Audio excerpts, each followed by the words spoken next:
Emma अपनी चाची Eleanor के पुराने घर में आई थी। यह घर बहुत पुराना और रहस्यमयी था, जैसे कि इसमें कई कहानियां छुपी हों। एम्मा ने सुना था कि इस घर में कई रहस्य छुपे हुए हैं और वह इन्हें जानने के लिए बहुत उत्सुक थी। खाली कमरे, धूल से भरी चीजें और हर तरफ बस वीरानी। हर कोने में धूल और मकड़ी के जाले थे, जैसे कि यह घर सालों से किसी ने नहीं देखा हो। पुराने फर्नीचर और टूटे हुए खिड़की के शीशे इस घर की वीरानी को और भी बढ़ा रहे थे। घर में एक अजीब सी खामोशी थी। यह खामोशी इतनी गहरी थी कि एम्मा को अपने दिल की धड़कन भी सुनाई दे रही थी। हर कदम पर उसे ऐसा महसूस हो रहा था कि कोई उसे देख रहा है, परंतु जब वह मुड़कर देखती तो वहां कोई नहीं होता। एम्मा को अटारी जाने का रास्ता दिखाया गया। अटारी का दरवाजा बहुत पुराना और जर्जर था, जैसे कि वह कभी भी टूट सकता था। एम्मा ने धीरे धीरे दरवाजा खोला और सीढ़ियों की ओर बढ़ी। लकड़ी की सीढ़ियां चढ़ते हुए उसके कदमों की आवाज साफ सुनाई दे रही थी। हर कदम पर सीढ़ियां चरमरा रही थीं, जैसे कि वे एम्मा के वजन को सहन नहीं कर पा रही हों। एम्मा ने धीरे धीरे और सावधानी से सीढ़ियां चढ़ना जारी रखा।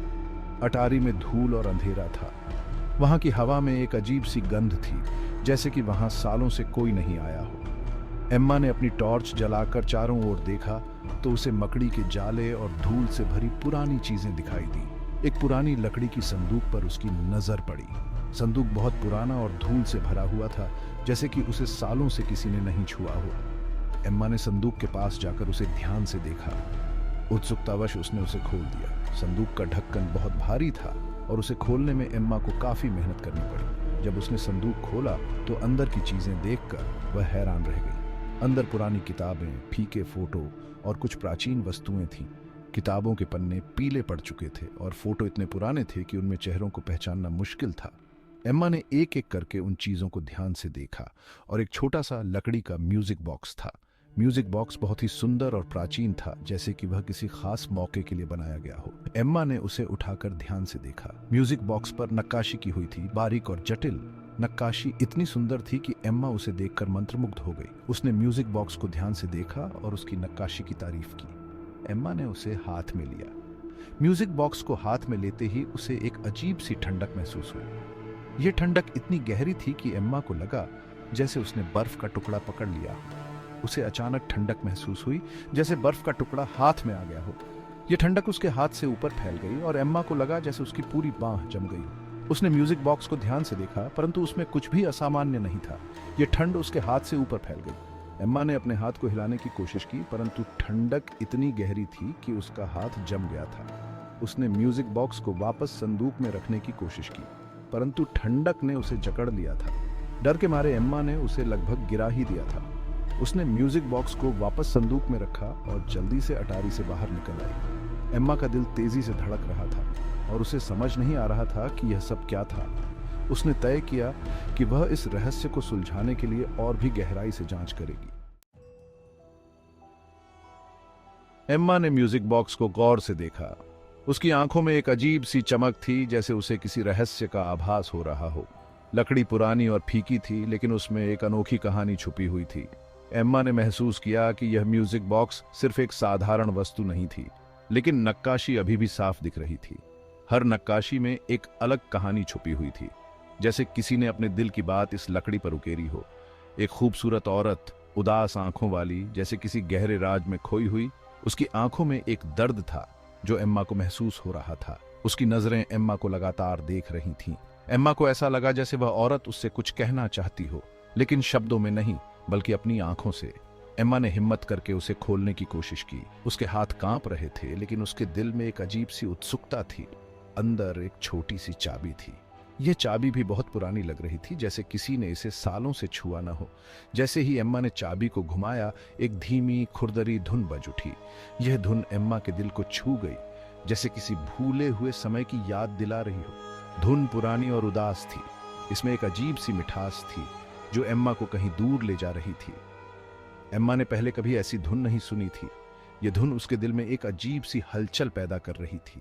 उसे अजीब सा लगा, जैसे कोई उसे पीछे से देख रहा हो। उसने धीरे से पीछे मुड़कर देखा, लेकिन वहां कोई नहीं था। फिर भी उसे ऐसा महसूस हो रहा था कि वह अकेली नहीं है। म्यूजिक बॉक्स की धुन में एक अजीब सी ताकत थी। यह धुन न केवल कानों में गूंज रही थी, बल्कि दिल और दिमाग पर भी असर डाल रही थी। जैसे ही यह धुन बजती ऐसा लगता कि समय थम सा गया है। एम्मा खुद को उससे दूर नहीं कर पा रही थी। उसकी आंखें उस म्यूजिक बॉक्स पर जमी हुई थीं और वह उसकी धुन में पूरी तरह खो गई थी। उसे ऐसा महसूस हो रहा था जैसे वह किसी और ही दुनिया में पहुंच गई हो। धुन धीरे धीरे तेज होती गई और कमरा ठंडा होता गया। एम्मा ने अपने चारों ओर देखा और उसे महसूस हुआ कि उसकी सांसें भी अब धुंधली हो रही थीं। ठंड इतनी बढ़ गई थी कि उसे अपने हाथ पैर सुन्न होते महसूस हो रहे थे। परछाइयां लंबी होती गईं, जैसे वे भी संगीत पर नाच रही हों। दीवारों पर उन परछाइयों का नाचना एम्मा को और भी भयभीत कर रहा था। उसे ऐसा लग रहा था जैसे वे परछाइयां उसे घेर रही हों। एम्मा को लगा कि कोई उसके कान में फुसफुसा रहा है, लेकिन वहां कोई नहीं था। वह चारों ओर देखने लगी, लेकिन उसे कोई दिखाई नहीं दिया। वह फुसफुसाहटें और भी तेज हो गईं और एम्मा को समझ नहीं आ रहा था कि यह सब क्या हो रहा है। अचानक दरवाजा जोर से बंद हो गया। एम्मा घबरा गई। उसने दरवाजे की ओर देखा, लेकिन वहां कोई नहीं था। दरवाजे का अचानक बंद होना उसे और भी डराने लगा। उसने म्यूजिक बॉक्स को बंद करने की कोशिश की, लेकिन वह बंद नहीं हो रहा था। एम्मा ने पूरी ताकत लगाई, लेकिन म्यूजिक बॉक्स की धुन और भी तेज हो गई। उसे ऐसा लग रहा था जैसे वह म्यूजिक बॉक्स उसके नियंत्रण से बाहर हो गया हो। धुन और तेज होती गई और कमरा ठंड से भर गया। एम्मा ने अपने चारों ओर बर्फ की परतें देखीं और उसे लगा कि वह अब इस ठंड को और सहन नहीं कर पाएगी। उसकी पूरी देह कांप रही थी। एम्मा को लगा कि अब वह यहाँ से नहीं जा पाएगी।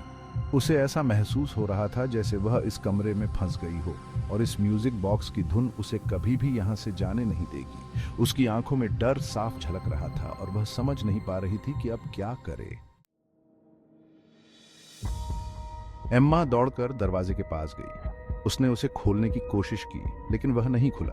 कोई उसे बाहर से धकेल रहा था, जैसे कोई अनदेखी ताकत उसे अंदर कैद करना चाहती हो। उसने चिल्लाने की कोशिश की, लेकिन उसकी आवाज नहीं निकल रही थी। अचानक दीवारों पर परछाइयां नाचने लगी। वे बढ़ने लगी और अजीबोगरीब आकार लेने लगी। वे एम्मा की तरफ बढ़ रही थी, जैसे वे उसे पकड़ना चाहती हो। एम्मा को लगा कि वह पागल हो रही है। यह सब सच नहीं हो सकता था। डर से कांपते हुए एम्मा जमीन पर बैठ गई। उसने अपने हाथों से अपने कान बंद कर लिए, लेकिन वह धुन अभी भी उसके दिमाग में गूंज रही थी। फुसफुसाहटें तेज होती गईं और परछाइयां उसके करीब आ गईं। तभी म्यूजिक अचानक बंद हो गया। परछाइयां गायब हो गईं और डरावनी फुसफुसाहटें खामोश हो गईं। एम्मा धीरे धीरे उठी। उसके शरीर में अब भी कंपन हो रहा था। उसे समझ नहीं आ रहा था कि क्या हुआ था। एम्मा ने खुद को शांत किया। उसे इस राज को सुलझाना था। उसने अटारी में और चीजें देखना शुरू किया। उसे एक पुरानी डायरी मिली। उस पर एलेनोर नाम लिखा था। यह उसकी चाची की डायरी थी। डायरी में एलेनोर ने म्यूजिक बॉक्स के बारे में लिखा था। यह एक तोहफा था, एक अजनबी से। लेकिन जल्द ही अजीबोगरीब चीजें होने लगी। परछाइयां, फुसफुसाहटें और एक अनदेखा डर। एलेनोर को यकीन हो गया था कि म्यूजिक बॉक्स शापित है। डायरी में आगे लिखा था कि म्यूजिक बॉक्स एक शापित कलाकार की आत्मा से बंधा हुआ था। उसने अपनी आत्मा को इस म्यूजिक बॉक्स में कैद कर लिया था ताकि उसकी कला हमेशा के लिए जिंदा रहे। लेकिन इस चक्कर में उसने अनजाने में एक शाप भी दे दिया था। जो कोई भी इस म्यूजिक बॉक्स को बजाता, वह कलाकार की बेचैन आत्मा के गुस्से का शिकार होता। एलेनोर ने म्यूजिक बॉक्स को अटारी में बंद कर दिया था, इस उम्मीद में कि कोई उसे कभी नहीं ढूंढेगा। एम्मा डरी हुई थी, लेकिन साथ ही उसे एलेनोर के लिए दुख भी हो रहा था। उसने फैसला किया कि वह इस शाप को हमेशा के लिए खत्म कर देगी। डायरी में शाप तोड़ने का तरीका लिखा था। इसके लिए म्यूजिक बॉक्स को एक खास धुन बजानी होगी। एम्मा ने म्यूजिक बॉक्स फिर से खोला। उसने डायरी में लिखे नोट्स देखे और धीरे धीरे चाबी घुमाई। एक अलग ही धुन बज उठी, पहले से कहीं ज्यादा डरावनी। एम्मा के चारों ओर फिर से अंधेरा छा गया। परछाइयां फिर से दिखाई देने लगीं और हवा में फुसफुसाहटें गूंजने लगीं। एम्मा ने अपनी आंखें बंद कर लीं और धुन बजाती रही। उसके हाथ कांप रहे थे, लेकिन उसने खुद को संभाला। यह शाप खत्म होना ही था। अचानक एक जोरदार चीख सुनाई दी। एम्मा ने अपनी आंखें खोली। म्यूजिक बॉक्स चमक रहा था और कमरे में एक ठंडी हवा घूम रही थी। एम्मा को लगा कि कोई उसे पीछे खींच रहा है। एम्मा बेहोश हो गई। जब उसे होश आया तो वह अटारी में जमीन पर पड़ी थी। म्यूजिक बॉक्स गायब था। केवल धूल और खामोशी रह गई थी। एम्मा उठी और धीरे धीरे अटारी से बाहर आ गई। उसे समझ नहीं आ रहा था कि क्या हुआ था। क्या शाप टूट गया था या वह अभी भी कहीं मौजूद था, किसी और शिकार की तलाश में। एम्मा उस रात की घटनाओं को कभी नहीं भूल पाई। उसने चाची एलेनोर का घर छोड़ दिया, लेकिन डर उसके साथ रहा। हर रात उसे वह भयानक धुन सुनाई देती और वह परछाइयों को अपने चारों ओर घूमते हुए महसूस करती। शायद शाप टूट गया था या शायद म्यूजिक बॉक्स अभी भी कहीं मौजूद था, अपनी अगली कहानी शुरू करने के लिए तैयार।